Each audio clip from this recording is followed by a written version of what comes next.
أما بعد فأعوذ بالله من الشيطان الرجيم فلا تظلموا فيهن أنفسكم وقال سيدنا رسول الله صلى الله عليه وسلم الكيس من دان نفسه وعمل لما بعد الموت والعاجز من أتبع نفسه هواها وتمنى على الله آمنت بالله صدق الله مولانا العلي العظيم وصدق رسوله النبي الكريم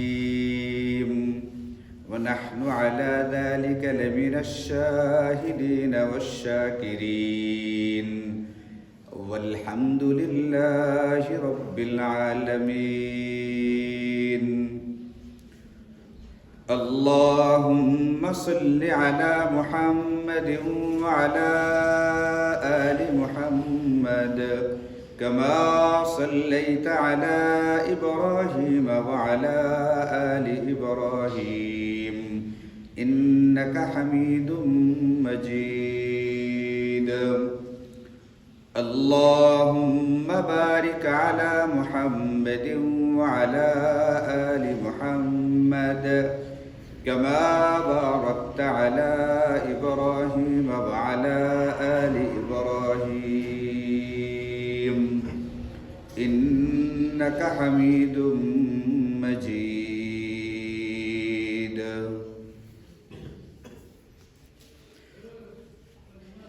الحمد لله আল্লাহ তাআলা কুরআনুল কারীমের মধ্যে ইরশাদ করেন ওয়ামাল্লাহু বিগাফিলিন আম্মা তা'মালুন। দুনিয়ার মানুষ, তোমরা দুনিয়াতে যা কিছু বলো আর যা কিছু করো এই ব্যাপারে আল্লাহ তাআলা গাফিল নন।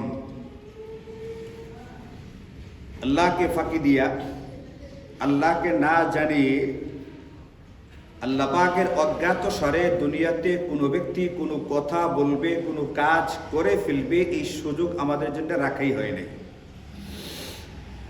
গভীর জঙ্গলের ভিতরে কোনো একটা গাছের, ছোট্ট একটা গাছের একটা ছোট্ট পাতা যদি শুকিয়ে পড়ে যায়, এই পড়ার সংবাদটা, পড়ার ব্যাপারটা সম্পর্কেও আল্লাহ তাআলা অবগত আছেন। এই পাতাটা কখন গাছ থেকে খসলো এবং উপর থেকে নিচ পর্যন্ত পৌঁছতে গিয়ে কতটুকু সময় লাগলো এবং ঠিক কোন মুহূর্তে এসে মাটি স্পর্শ করলো, এটাও আল্লাহ তাআলা জানে। এই দুনিয়ার কোনো কিছু আল্লাহ পাকের ইলমের বাইরে না, আল্লাহ পাকের জ্ঞান বা অবগতির বাহিরে কোনো কিচ্ছু নেই।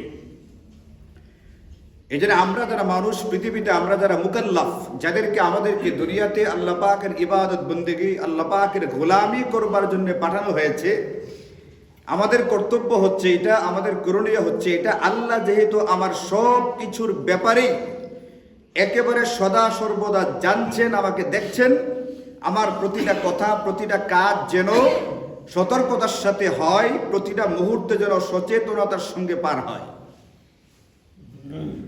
কিন্তু আফসোসের বিষয় হচ্ছে এটা, আমরা যারা মানব এবং দানব, জিন ও ইনসান, আমাদের যাদের সতর্কতার সঙ্গে সময় পার করার কথা, সেই আমরাই চরম অসতর্কতার সাথে আমাদের মুহূর্তগুলোকে পার করে দিচ্ছি।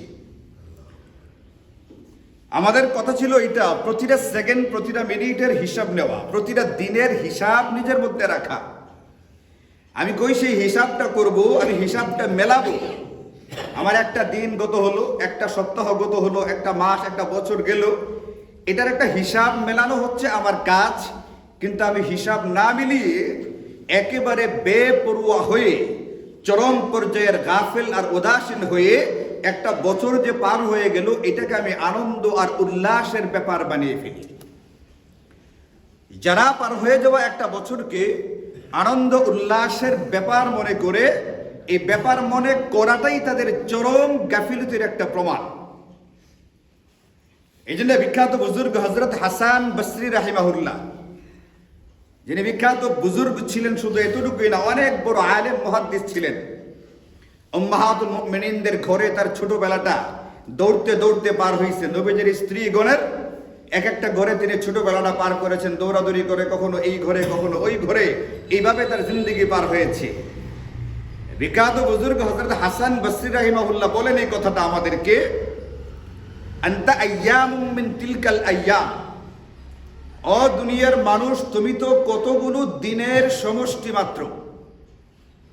তোমার যে অস্তিত্বটা, তোমার যে জিন্দেগিটা, তোমার যে হায়াতটা, এটা কতগুলো জিন্দেগি মানে হলো কতগুলো দিনের সমষ্টি মাত্র। দিন দিয়ে যদি আমরা হিসাব করি যে এক একটা দিন আমার দেহের এক একটা অংশ, তাহলে আমি বুঝবো যে একটা দিন গেল মানে হলো আমার একটা অংশ আমার শরীর থেকে ঘষে পড়ে গেছে। কুল্লামা যাহাবা ইয়াউমুন যাহাবা বা'দুক, তুমি মনে রাখবে যখন তোমার হায়াত থেকে, সেটা যেভাবেই হোক, যখন তোমার হায়াত থেকে 24 ঘন্টার একটা দিন পার হয়ে গেছে, এর মানে হলো তোমার জিন্দেগির একটা অংশ তোমার হাত ছাড়া হয়ে গেছে। অনেক সময় দিন দিয়েও আমরা গণি, বছর দিয়েও গণি। যেমন গতকালকে দেখলাম সবগুলো পেপার পত্রিকাতে একজন ব্যক্তির বাংলাদেশে আগমনকে কেন্দ্র করে খালি 17 বছর করতেছে। 17 বছর পরে দেশে আসতেছেন, 17 বছর পরে দেশে আসলেন। এই যে 17 বছর দিয়ে সংবাদগুলো পরিবেশন করা হচ্ছে, বেশিরভাগ মিডিয়া এটাকে 17 বছর বলছে, কিন্তু একটা মিডিয়া এমন পাইলাম যারা তাদের খবরটার ভিতরে একটা মানে ভিন্নতা বা স্বাতন্ত্রিক একটা অবস্থা তৈরি করবার জন্যে হিসাবটা 17 বছর না দিয়া দিন দিয়া হিসাব দিছে। এত হাজার, এত শত, এত দিন পরে তিনি দেশে আসতেছে। সহজে বললেই হইতো, যারা অন্য মিডিয়া যেটা করেছে, 17 বছর পরে তিনি কই আসতেছেন দেশে। 17 বছরটাকে 17 বছর না বুঝলা, 17 বছরটাকে 360 দিয়ে পূরণ করে যে দিনগুলো হয়, ওই দিনগুলোর হিসাবটা তারা পরিবেশন করেছে। কেন? খবরের ভিতরে একটা ভিন্নতা আনবার জন্যে, ভিন্ন একটা আঙ্গিক তৈরি করবার জন্যে দিনের হিসাব দেখাইছে তিনি এত হাজার বছর পরে আমাদের দেশে ফিরলেন। এই যে বাবুল ভাই মুখস্থ করে রাখছে, যারা ওই নেতাকে অনুসরণ করে তারা আবার এই দিনটাকে মুখস্থ করে রাখছে। তাদের জন্য এটা বিরাট একটা বড় ফজিলতের ব্যাপার। এটা যে যাকে অনুসরণ করে তার সবগুলো জিনিস হিসাবে রাখে, এটা তাদের কাছে ফজিলতের ব্যাপার মনে করে। আর যার কাছে কোনো অনুসরণের ব্যাপার নাই, তার তো আর ফজিলতের ব্যাপার না। আমি নবীজিকে অনুসরণ করলে নবীজির প্রতিটা কথা, প্রতিটা কাজ মনে রাখাকে আমার কাছে কি মনে হবে? এটা ফজিলতের মনেই হবে। কোরআন হাদিসের কথাগুলো আমার কাছে যদি গুরুত্ব বহন করে, তাহলে এইগুলো আমার কাছে ফজিলতের ব্যাপার মনেই হবে। এখন কোরআন সুন্নাহ আমাদেরকে বলছিল, তোমার একটা দিন পার হয়ে গেছে মানে তোমার একটা অংশ ছুটে গেছে, হাত ছাড়া হয়ে গেছে। একটা দিন গেছে, তোমার আনন্দিত হওয়ার কোনো ব্যাপার না, উল্লসিত হওয়ার মতো কোনো ঘটনা ঘটে নাই। আরে মানুষের একজন দোকানদারের যখন পুঁজি থেকে কতটা পুঁজি নষ্ট হয়ে যায়, যখন কতটা পুঁজি ক্ষয় হয়ে যায়, যখন কতটা পুঁজি হাত ছাড়া হয়ে যায়, সে আফসোস করতে করতে হাই হুতাশ করতে থাকে। আর সেখানে আমার জিন্দেগির পুঁজির একটা অংশ হাত ছাড়া হয়ে গেছে গা, সেখানে আমি উল্লসিত আনন্দিত হই কিভাবে? আরেকজন আরবি কবি, তিনি কবিতার ভিতরে বলতে গিয়ে বলছেন যে ইয়াসুরুন নাস মা যাহাবাল লায়ালি, রাতের পরে যখন দিনের আগমন ঘটে, রাত যখন পার হয়ে যায়, সকালবেলার যখন পূর্বাকাশে ঝকঝকে রোদ দেখতে পায়, তখন মানুষ আনন্দিত হয়। রাতের যাওয়াটা, দিনের চলে আসাটা মানুষ আনন্দিত হয়। অথচ মানুষ চিন্তা করে না, ওয়াকানা যাহাবুহুন্না লাহু যাহাবান, আরে রাতের চলে যাওয়া মানে তার নিজের চলে যাওয়া। একটা দিন চলে যাওয়া মানে সে একটা দিন দুনিয়া থেকে দূরে সরে গেছে। একটা দিন সরে গেছে মানে সে একটা দিন কবরের দিকে আগায় গেছে। তার জিন্দেগি নামের গাড়িটা কবরের দিকে এগোচ্ছে, আরেকটা স্টেশন সে পার হয়ে গেছে। পর্যায়ক্রমে ক্রমশ কবর নামক স্টেশনের দিকে তার গাড়িটা এগোচ্ছে। এই হিসাবটা সে করবে, এই হিসাব না করে সে আনন্দ করে উল্লাস করে।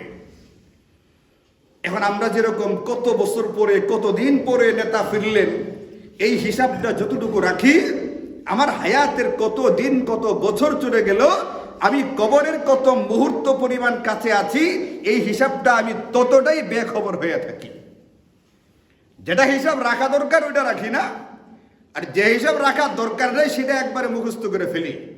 এটা হচ্ছে আমাদের উদাসীনতা, এটা হচ্ছে আমাদের গাফিলতি, এটা হচ্ছে আমাদের চরম রকমের দুর্বলতা। কুরআন এবং সুন্নাহ আমাদেরকে বারবার সতর্ক করে বলে তোমরা সাবধান হও, সতর্ক হও, যে জিনিসের হিসাব করার কথা সেই জিনিসের হিসাব লাগাও। সাইয়্যিদুনা হযরত ওমর রাদিয়াল্লাহু আনহু এই জন্য তিনি বলতেন, হাসিবু ক্বাবলা আন তুহাসাবু, তোমার কাছে হিসাব চাওয়া হবে।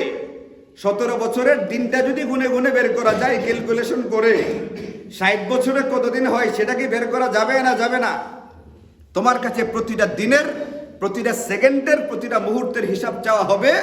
কোন সময়টা, কোন বেলাটা, কোন দিনটা, কোন সকালটা, কোন বিকালটা তুমি কোথায় পার করেছিলে এবং কিভাবে পার করেছিলে, এই প্রশ্নের উত্তর না দেওয়া পর্যন্ত লা তাজুলু কদামা ইবনে আদম, আদম সন্তান তার পা এক কদম পর্যন্ত আগে বাড়াতে পারবে না। ওমর বলেন, তোমার কাছ থেকে হিসাবটা চাওয়া হবে। এই হিসাব চাওয়ার আগে তুমি তোমার হিসাবটাকে তৈরি করে রাখো। ব্যালেন্স শিটটা যদি আগের থেকে তৈরি থাকে, আপনি যদি কোনো একটা কোম্পানির ম্যানেজার হয়ে থাকেন, কোনো একটা দোকানের ক্যাশিয়ার হয়ে থাকেন, আপনার যদি রাত্রেবেলায় যখন মালিক দোকানে আসবে আপনার কাছে হিসাব চাইবে, উনি আসার আগেই যদি আপনি ব্যালেন্স শিটটাকে তৈরি করে রাখেন যে আজকে আমার এই পরিমাণ আয়, এই পরিমাণ ব্যয়, তাহলে মালিক আসার পরে হিসাবটা পেশ করা আপনার জন্য সহজ হবে। পক্ষান্তরে যদি ব্যালেন্স শিট তৈরি করা না থাকে, মালিক যদি আইসা পরে হিসাব নিতে হয় আর হিসাবে যদি কোনো গড়বড় হয়, আপনাকে তিরস্কারের পর তিরস্কার করবে। 2-4 দিন পরে আপনাকে ম্যানেজারি থেকে বাদ দিয়া চাকরি থেকে সম্পূর্ণ অব্যাহতি দিয়ে দিবে। এইখানে যেরকম বুদ্ধিমত্তার কাজ হচ্ছে, একজন ম্যানেজার বা ক্যাশিয়ারের বুদ্ধিমত্তার কাজ হচ্ছে ব্যালেন্স শিটটাকে তৈরি করে রাখা, হিসাবপত্রটাকে গুছায়া রাখা। একজন ব্যক্তির বুদ্ধিমত্তার পরিচয় হচ্ছে, হযরত ওমর রাদিয়াল্লাহু আনহু বলেন, তোমার কাছ থেকে তোমার জিন্দেগির 60-70 বছরের এই ব্যালেন্স শিট চাওয়া হবে। তুমি এই শিটটাকে তৈরি করে রাখো। যদি সময় মতো এটাকে উপস্থাপন করে ফেলতে পারো তাহলে তোমার জন্য হিসাব সহজ হবে। আর পক্ষান্তরে যদি গিয়ে শিটটা তৈরি করতে তোমার গড়বড় হয়ে যায়, নবীজি বলেন, যদি হিসাবটা দিতে একটু অসুবিধা হয়ে যায়, মান নুকিশাল হিসাব ফাকাদ হালাকা, সে হালাক হবে, ধ্বংস হবে। সে হাসরের ময়দানে আফসোস করতে করতে মরতে চাইবে কিন্তু মরবে না। মারা যাওয়ার ব্যাপারটা দুনিয়াতে ঘটবে, কিন্তু মারা যাওয়ার পরে, পুনরুত্থিত হওয়ার পরে মৃত্যুর আর কোনো ব্যাপার সেপার নেই।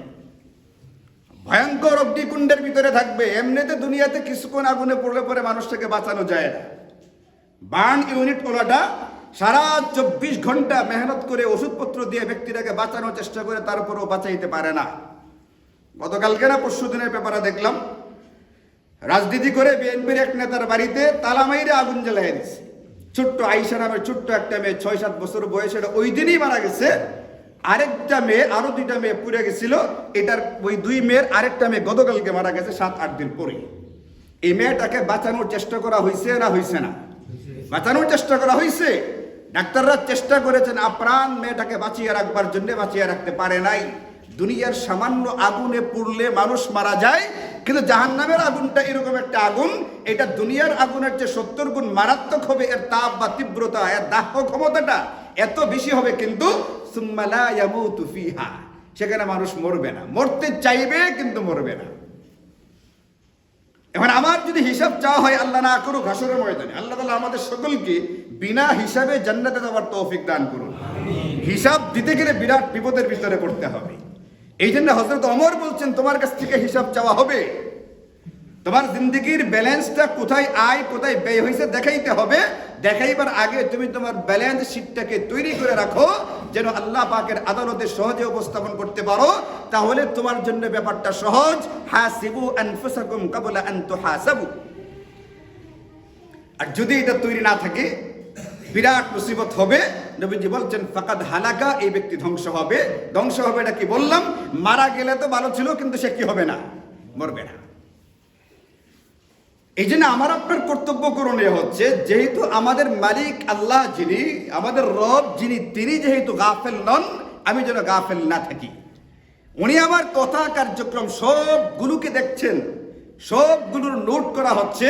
এতটা সতর্কতার সাথে আমার একটা সেকেন্ড কোন দিকে যাবে এটা খেয়াল করা হবে না। ব্যাপারটা এরকম না। আল্লাহু বিগাফিলিন আম্মা তা'মালুন। আমার আল্লাহ যেহেতু আমার ব্যাপারে গাফেল নন, আমার কর্তব্য করণীয় হচ্ছে আমি যেন আমার 60-70 বছরের জিন্দেগির ব্যাপারে একেবারে গাফেল এবং উদাসীন না হই। কিন্তু আমরা একটা বছর শেষ হবে, একটা বছর শেষ হওয়ার পরে ওই বছর যে শেষ হচ্ছে, যে রাত্রিতে গিয়ে বছরটা শেষ হবে এবং আরেকটা বর্ষ শুরু হবে 12টার পরে, ওই বর্ষটাকে বরণ করবার জন্যে আর বিদায় বর্ষটাকে বিদায় করে দেবার জন্যে আমরা যেভাবে এই বিদায় এবং বরণটাকে উদযাপন করি, এটা চিন্তা করলে বোঝাই যাবে না যে একজন মানুষ সে তার নিজের আমলের ব্যাপারে সাবধান এবং সচেতন। মুসলমানের যে পরিমাণ সাবধান সতর্ক থাকার কথা, ওই রাত্রির ঘটনাগুলোকে দেখলে এটা বুঝবার কোনো সুযোগই নাই যে আমি আমার জিন্দেগির ব্যাপারে সাবধান এবং সতর্ক আছি, বরং চরম গাফেল এবং উদাসীন এটার পরিচয় বহন করে। আতশবাজি করতে গিয়া লক্ষ লক্ষ টাকা আগুনে আকাশে পুড়ায় ফেলা হচ্ছে, আগুনে লক্ষ লক্ষ টাকা আতশবাজির নামে আকাশে উড়িয়ে দেওয়া হচ্ছে। যে গান বাদ্য এবং বাজনা যেটা শরীয়তে অত্যন্ত কঠোরভাবে নিষিদ্ধ করা আছে, ওই গান বাদ্য বাজনার পেছনে আবার এমন লোকদের গান বাদ্য বাজনা যাদের ব্যাপারে কোরআন এবং সুন্নাহ বলছে এরা আমাদের চরম দুশ্মন, তাদের গান বাদ্য বাজনা বাজাইতে গিয়া আমরা যে পরিমাণ সময় নষ্ট করি, এটাও প্রমাণ বহন করে আমি আমার ব্যাপারে চরম গাফিল এবং উদাসীন। বেপরদিগির সৈলাভ হবে।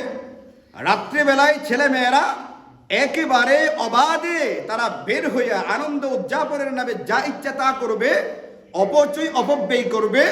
এই যে বিষয়গুলোকে করা হয়, সময় যে নষ্ট করা হচ্ছে, যারা হযরত হাসান বসরি বলেছেন, আরে তুমি তো কতগুলো দিনের সমষ্টি মাত্র, আনতা আইয়ামুম মিন তিলকাল আইয়াম, কতগুলো দিনের সমষ্টি মাত্র তুমি। কুল্লামা যাহাবা ইয়াউমুন, যখন তোমার দিন দিকে থেকে একটা দিন পার হয়ে গেছে, মনে রাখবে তোমার শরীরের একটা অংশ পার হয়ে গেছে গা। আপনি কি মনে করেন, আল্লাহ না করুক যদি এমন হইতো যে একজন ব্যক্তি দুনিয়াতে আসছে, যখন একটা বছর পার হয়ে গেছে তার একটা আঙ্গুল খইসা পড়ে গেছে গা, আল্লাহ না করুক আরেক বছর গেছে গা তার আরেকটা অঙ্গ খুলে পড়ে গেছে গা। এইভাবে যাইতে যাইতে 360টা অঙ্গ গেছে, 300 বছর বা 60-70 বছর শেষ বছরে গিয়ে তার শুধুমাত্র একটু দেহ ছিল, মারা গেছে, এটাও শেষ হয়ে গেছে।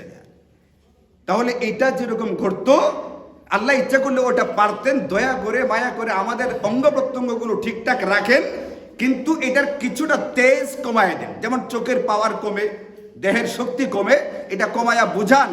চুলের যে কালোর যে কালো রংটা এটা কমতে থাকে, তার ভিতরে শুভ্রতার ভাব একটা আসে। এইগুলোর দ্বারা আমাকে বোঝানো হচ্ছে যে তোমার দেহ কিন্তু ক্ষয় হচ্ছে, তোমার মূল পুঁজি শেষ হয়ে যাচ্ছে, কাজেই তোমার গাফেল থাকবার মতো কোনো সুযোগ নেই। আবার গাফেলটা এই ধরনের গাফিলতি যে অনেকগুলো গুনাহের সমষ্টির মধ্য দিয়া আমি একটা বছরকে বিদায় জানালাম, আর একটা বছরকে বরণ করলাম। এখানে যেরকম গান বাদ্য বাজনা, এখানে যেরকম অপব্যয় অপচয়, এখানে যেরকম সময় নষ্ট, এখানে যেরকম অর্থের অপচয়, এখানে বিধর্মী যাদের ইত্তিবা অনুসরণ করা আমাদের জন্য সম্পূর্ণরূপে নিষিদ্ধ, তাদের অনুসরণ করা সহ অনেকগুলো গুনাহের সমষ্টি এখানে আছে। খালিফুল ইয়াহুদ ওয়ান নাসারা। আচ্ছা বলেন, ইংরেজি বর্ষটা এটাকে আমাদের ইসলাম ধর্মের বর্ষ নাকি অন্য কোনো জাতির? খ্রিস্ট ধর্মের বর্ষ এটা। তারা তাদের বর্ষ উদযাপন করে তাদের মতো করে। আমি আপনি মুসলমান, আমার একটা স্বতন্ত্র জীবন ব্যবস্থা আছে এবং সেটা পরিপূর্ণ। এই পরিপূর্ণতার দাবিটা শুধু আমার মৌখিক দাবি না, এই পরিপূর্ণতার ঘোষণা দিয়েছেন খোদ কে? আল্লাহ পাক দিয়েছেন, আল-ইয়াওমা আকমালতু লাকুম দীনাকুম ওয়া আতমামতু আলাইকুম নিআমাতি। তোমাকে একটা পরিপূর্ণ জীবন ব্যবস্থা দিলাম, তাহলে একটা উৎসব উদযাপন করতে গিয়ে কেন অন্য ধর্ম থেকে আমাকে খরচ দিতে হবে? আমি মুসলমান গায়রাত থেকে থাকলে, আত্মমর্যাদা বোধ, আত্মসম্মান বোধ যদি আমার থেকে থাকে, আমি অন্য ধর্মের অনুষ্ঠানের ভিতরে নিজেকে কেন বিলিয়ে দিব? এতটুকু আত্মমর্যাদা বোধ আমার থাকা উচিত, কিন্তু আমার সেটা নেই। এই জন্য হযরত ওমর বলছেন, হাসিবু আনফুসাকুম ক্বাবলা আন তুহাসাবু। হিসাব চাওয়া হবে, হিসাব চাওয়ার আগে নিজে হিসাব তৈরি করো, নিজের হিসাবটা নিজে তৈরি করে রাখো, তাহলে তুমি পরকালে সহজে পার পাইতে পারবা। আর নতুবা কিন্তু নবীজি বলছেন, ফাকাদ হালাকা, তুমি তোমার জিন্দেগি ধ্বংস করে ফেলবে। এই জন্য মেরে ভাইও, একটা হচ্ছে একটা ইংরেজি বর্ষ শেষ হচ্ছে এবং আরেকটা ইংরেজি বর্ষ শুরু হবে। এটা মূলত আমাদের কোনো ব্যাপার না। আর আমাদের বর্ষ যদি হয়েও থাকতো, যদি চান্দ্র বর্ষ যদি হয়েও থেকে থাকতো, এটাকে এইভাবে উদযাপন করার সুযোগ আমাদের ধর্ম, আমাদের শরীয়ত আমাকে দেয় না। যেমন ধরেন, আমাদের আরবি বর্ষটা এখন শেষ না হলেও আমাদের একটা বর্ষ শেষ পর্যায়ে। যেমন আপনারা জানেন আজকে রজব মাসের কত তারিখ বলতে পারবেন কেউ? আজকে রজব মাসের কত তারিখ? আর কেউ কিছু বলবেন? আজকে রজবের কত তারিখ? সোমবারে ছিল 1 তারিখ, মঙ্গলবারে কয় তারিখ? সোমবারে 1 হলে মঙ্গলবারে কয় তারিখ হবে? তাহলে বুধবারে কয় তারিখ? বৃহস্পতিবারে কয় তারিখ? তাহলে আজকে কি বার? তাহলে আজকে কয় তারিখ হওয়ার কথা? একজন বলছেন তাও কয় তারিখ। অথচ এই চান্দ্র বর্ষ, চান্দ্র মাস এবং চান্দ্র তারিখের সাথে আমাদের অনেকগুলো গুরুত্বপূর্ণ ইবাদত সম্পর্কিত। ওই ইবাদতগুলো তখনই করা যাবে যখন আমি চান্দ্র তারিখটাকে ঠিকঠাক মতো মনে রাখি। এটা ফরজে কিফায়া, ফরজ একটা ইবাদত। শুধু তারিখের এলেম আপনার থাকবে, তারিখের এলেমটা আপনার থাকবে, এটা একটা ফরজ ইবাদত। এটা যদি পুরা মহল্লার ভিতরে কেউ না জানে, সবাই ফরজ তরকের গুনাহে গুনাহগার হবে। 2-4 জন অন্তত জানলে তখন ফরজের গুনাহ থেকে, ফরজ ছেড়ে দেওয়ার গুনাহ থেকে নিজেকে বাঁচাতে পারবে। এখন আপনারা যারা উপস্থিত আছেন, এবার আপনারা বলেন আপনাদের কি ফরজ তরক করার গুনাহ হয়েছে না হয়েছে না? না কেমনে হবে? আমি তো জানি তারিখটা, আমি কি আপনাদের না? তো আপনি তো আমারই বাদ দিয়েছেন দেখি। এই দেখে আমি আরো জানি যে এই এলাকার মানুষ আমার খুব মহব্বত করে, আপনি তো আমার গনার বাইরে ফেলাই দিলেন। তাহলে আমার উসিলায় আপনারা কি হয়ে গেছেন? বেঁচে গেছেন, আলহামদুলিল্লাহ। হ্যাঁ, এটার সাথে আমাদের বহু শরীয়তের বিধিবিধান জড়িত।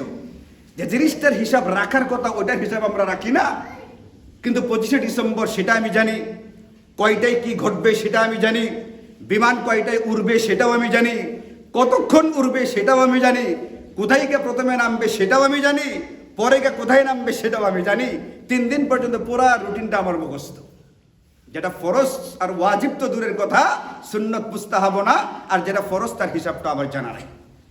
এই জন্য মেরে ভাইও, ইংরেজি একটা বর্ষ যেরকম পার হচ্ছে, এরকম একটা আরবি বর্ষ পার হতে যাচ্ছে। যদিও এখনো শেষ পর্যায়ে না, কিন্তু মোটামুটি আমরা শেষের দিকে আছি। আপনারা জানেন যখন মাহে রজব শুরু হয় তখন থেকে রমজানের প্রস্তুতি গ্রহণ করে নিতে হয়। কারণ রজব মাস শুরু হলেই নবীজি রমজান পাওয়ার জন্য একটা দোয়া করতেন, বারবার দোয়া করতে থাকতেন। ওই দোয়াটার মধ্য দিয়েই আমাদের মূলত রমজানের আমল এবং প্রস্তুতি শুরু হয়ে যায়। একটা ইংরেজি বর্ষ যেরকম বিদায় হচ্ছে, আর একটা আসতেছে, এটা যেমন চরম বাস্তব কথা। আর একটা আরবি বর্ষ শেষ হতে যাচ্ছে, এবং রমজান থেকে রমজান যদি আমরা হিসাব করি, রজব থেকে রজব যদি হিসাব করি, তাহলে কিন্তু আরবি একটা বছরও আমাদের থেকে কি হয়ে গেছে গা, পার হয়ে গেছে গা। এখন আল্লাহ তো আমাদের সম্পর্কে গাফেল না, কিন্তু আমরা নিজেরা আমাদের নিজেদের সম্পর্কে গাফেল। এই গাফিলতি ভাঙতে হবে, সজাগ হতে হবে, সতর্ক হতে হবে।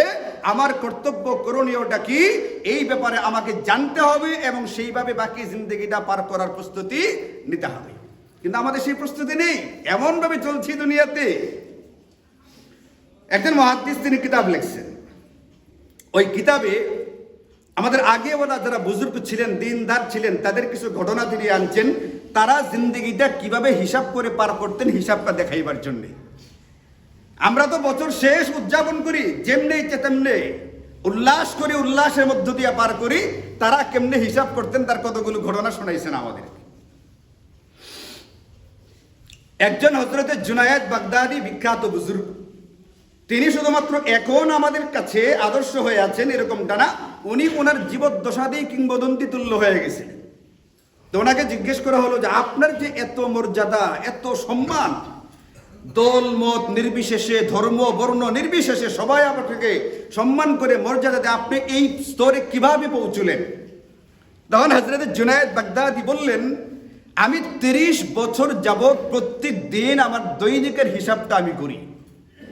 রাত্রিবেলায় বসি, দোকানদার বসে তার খাতা নিয়ে, আমি বসে আমার সারা দিনের জিন্দিগির খাতাটা নিয়ে, আজকে সারা দিনে যে কথাগুলো বললাম, যে কাজগুলো করলাম, এই কথা আর কাজগুলোর মধ্যে কোনটা আমার পক্ষের, কোনটা আমার বিপক্ষের।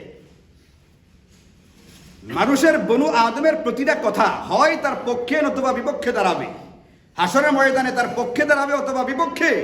জুনায়েদ বাগদাদি বলেন, আমি হিসাব করে দেখি আমার কোন কথা কোন কাজটা আমার পক্ষে থাকবে, কোনটা বিপক্ষে থাকবে, হিসাব নিকাশ করে লস লোকসান থেকে নিজেকে বাঁচাবার জন্য 30 বছর যাবৎ কাজ করে যাচ্ছি।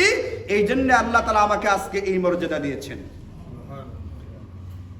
ইমামে আজম ইমামে আবু হানিফা রাহিমাহুল্লাহ, উনি তাকওয়া কি পরিমাণ অবলম্বন করতেন তার সম্পর্কে ঘটনা লেখছে। ইনি যখন কাউকে করজ দিতেন, ঋণ দিতেন, ওনার কাছ থেকে কেউ ঋণ নিছে, কর্জা নিছে, ঋণ এবং কর্জা নেওয়ার পরে যে ব্যক্তি তার কাছ থেকে ঋণ নিছে, কোনো কারণে রাস্তা দিয়ে পথ পাড়ি দেওয়ার সময় প্রচন্ড গরমের দিনে ওই ব্যক্তির বাড়ির দেয়ালের ছায়া অথবা ওই ব্যক্তির গাছের ছায়ার মধ্যে দাঁড়াইতেন না।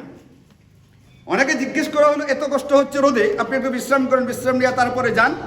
উনি বলছেন, এই যে দেয়ালটা যে বাড়িওয়ালার, এই বাড়িওয়ালার কাছে আমি টাকা পাই, এই গাছের ছায়া যে বাড়িওয়ালার, যে মালিক এই গাছের, তার কাছে আমি টাকা পাই। এখন আমি যদি তার দেয়ালের ছায়া থেকে সুবিধা না নেই, গাছের ছায়া থেকে সুবিধা না নেই, আমার ভয় হয় না জানে আমি সুদের সুবিধা নিয়ে নিলাম।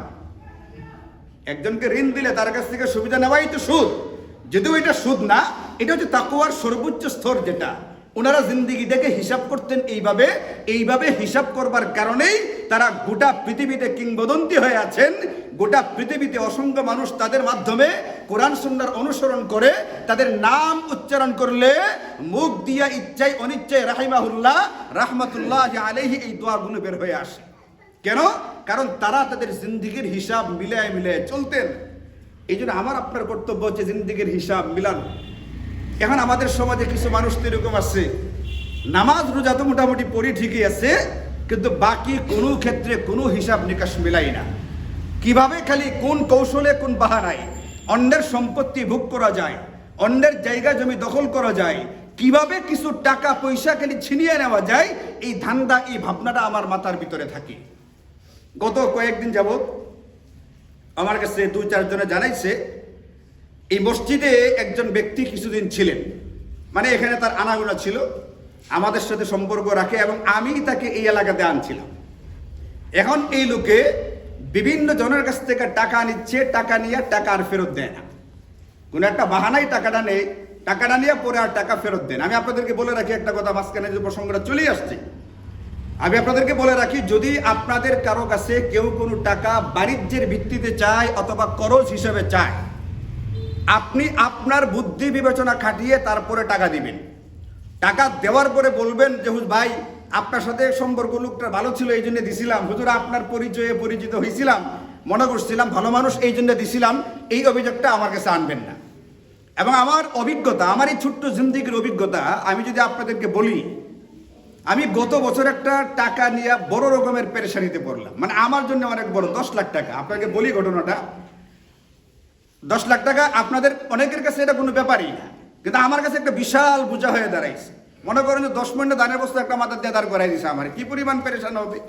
1 বছর লাগে যদি 10 মণ ধান মাথায় দিয়ে দাঁড়ায় থাকতে হয়, আমার কি পরিমাণ অবস্থা হবে। আমার 10 লাখ টাকার একটা বড় ঝামেলার ভিতরে পড়লাম। এই টাকাটা তুলতে গিয়া, এটা সাক্ষীও আছে এখানে, নাজিম হুজুর, মাওলানা নাজিম হুজুরকে নিয়ে টাকাটা তুলতে হয়েছে। এখানে টাকাটা তুলতে গিয়ে হুজুরের অনেক সহযোগিতা, সারা বছর প্রায় 1 বছর পর্যন্ত আমি হুজুরকে বিরক্ত করছি, কারণ তার মাধ্যমে তুলতে আমার সুবিধা হয়েছে টাকাটা। শুরুতে আরো কয়েকজন আলেম ছিলেন, পরে ওনারা ওনাদের ব্যস্ততার কারণে সরে গেছেন, শেষ পর্যন্ত আমার সঙ্গে লাগিয়েছিলেন নাজিম হুজুর, ওনার মাধ্যমে টাকাটা উঠছে। এই জন্য বলছি, আমার ছোট্ট একটা অভিজ্ঞতা আপনাদেরকে বলি। মানুষের হাতে টাকা যাওয়ার পরে সেই টাকা আর সহজে তোলা যায় না।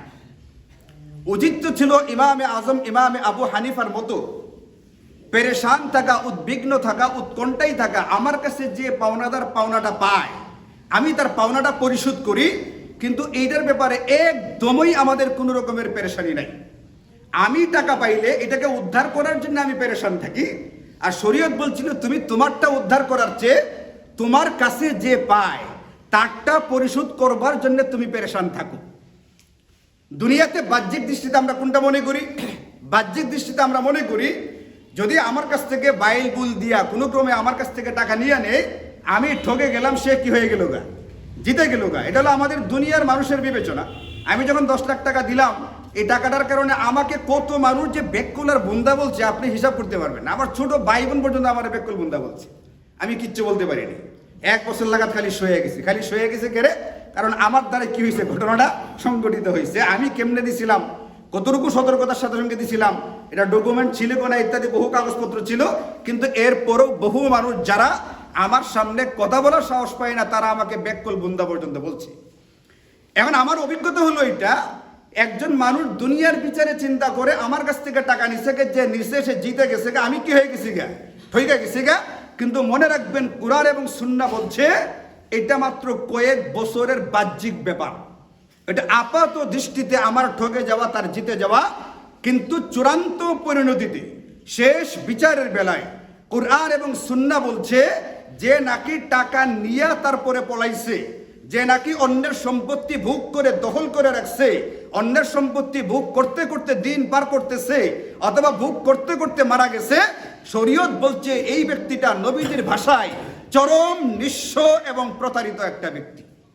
সে নিজে নিজের সঙ্গে প্রতারণা করেছে, নিজে নিজের ভয়ঙ্কর ক্ষতি করে ফেলছে, সে জানেও না। এই জন্য আল্লাহ বলছেন আল্লাহ নিজে কারো উপরে জুলুম করেন না, ব্যক্তি নিজে তার নিজের উপরে জুলুম করে, কিন্তু সে বুঝেও না যে নিজে নিজের উপরে জুলুম করে ফেলছে। আমাকে ঠকাইলে কয়দিন, আমার বয়স এখন 40 বছরের উপরে, ধরেন সে যদি আমার টাকাটা একবারই না দিত, আরো হয়তো বা 20-30 বছর আমার কষ্ট হইতো, কিন্তু এরপরে আর তার যে জিন্দিগির কষ্টটা শুরু হইতো, এটা দুনিয়াতে উপরিদা বাহাদুরি দেখালেও ভিতরে ভিতরে পেরেশানি ঠিকই ছিল। আর মারা যাওয়ার পরে নবীজি বলছেন যে আতাদরুনা মানিল মুফলিস, তোমরা কি জানো নিঃস্ব হত দরিদ্র ভয়ঙ্করভাবে ক্ষতিগ্রস্ত ব্যক্তিটাকে? যার কাছে মানুষ পয়সা পায়, যার কাছে মানুষ সম্পত্তি পায়, যার কাছে কোনো না কোনোভাবে সে পাওনাদার, যার কাছে অন্য পাওনাদার আছে, এরা মূলত ক্ষতিগ্রস্ত, এরা মূলত নিঃস্ব এবং হত দরিদ্র হইয়া হাসরের ময়দানে উঠবে। এই জন্য দুনিয়াতে আমার টাকা নিছে বা আপনার টাকা নিছে, আমি আপনি বাহ্যিকভাবে কিছুটা ঠকলেও বাস্তবে আমরা ঠকি নাই। যারা ঠকায় মূলত তারা নিজেরাই ঠকতেছে, কিন্তু নিজেরা বুঝতে পারতেছে না। এই জন্য আমি আপনাদেরকে বলে রাখি এই কথাটা, আপনি লেনদেন করবেন আপনার নিজের দায়িত্বে, অন্য কারো পরিচয়ে অন্য কোনো দায়িত্বে আপনি লেনদেন করতে যাবেন না, অন্য কাউকে দোষারোপ করতে যাবেন না। আমি এই কথাটা আপনাদেরকে আগে বারবার বলছি, গত সপ্তাহের আগের সপ্তাহে আলোচনা করেছি পরিপূর্ণ দিন কাকে বলে। এখানে বলছিলাম আপনাদেরকে আমি শুধুমাত্র নামাজ রোজার নাম দিন না, নামাজ রোজা মাত্র 5 ভাগের 1 ভাগ, সমস্ত ইবাদত মিলাইয়া দিন ইসলামের মাত্র 5 ভাগের 1 ভাগ। এখানে গুরুত্বপূর্ণ অংশ রয়ে গেছে মুআমালা, লেনদেন, এখানে গুরুত্বপূর্ণ অংশ রয়ে গেছে মুআশারা, পারস্পরিক আচার আচরণ। এই জিনিসগুলো আমাদের ভিতরে নাই। লম্বা দাড়িওয়ালা লেনদেন একেবারে সহি না, লম্বা জামা পরে লেনদেন একেবারে সহি না, প্রথম কাতারে নামাজ পড়ে লেনদেন সহি না, আমার মুসল্লি লেনদেন সহি না। এইগুলো আমি আমার ছোট্ট জিন্দিগিতে বাস্তব অভিজ্ঞতা আমার সাথেই ঘটছে এগুলো। এই জন্য আপনাদেরকে বলি লেনদেন করবেন খুব বুঝে শুনে, আপনি আপনার মতো করে করবেন। এটার কোনো অসুবিধা হলে দায়টা আপনি আপনার উপরে নেবেন। যেমন আমি লস খাওয়ার পরে শতবার বেকল বন্দা গাড়ি শুনছি, এরপরেও কোনো প্রতিবাদ করি নেই, কেন সয়ে গেছি। আমি যেহেতু আমার দায়িত্বে লেনদেনটা করেছিলাম, এটার দায় কাকে নিতে হবে? আমাকে নিতে হবে। এই জন্য মেরে ভাইও, আমার বয়ানের খোলাসা হচ্ছে এটা, একটা ইংরেজি বর্ষ শেষ হতে যাচ্ছে, আর একটা শুরু হবে। প্রথমত কথা হচ্ছে এই বর্ষ আসা যাওয়ার সাথে ইংরেজি বর্ষের সাথে আমাদের ন্যূনতম কোনো সম্পর্ক নাই।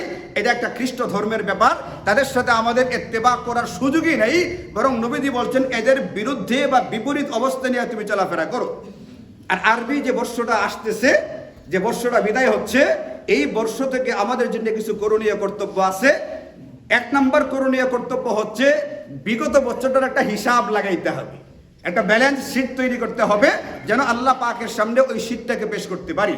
এবং আল্লাহ কুরআনুল কারীমে বলছেন ফালা তাজলিমু ফিহিন্না আনফুসাকুম, 4টা মাস এমন আছে যে মাসগুলোর ভিতরে তুমি তোমার নিজের উপরে জুলুম করবে না, মানে গুনাহ করবে না।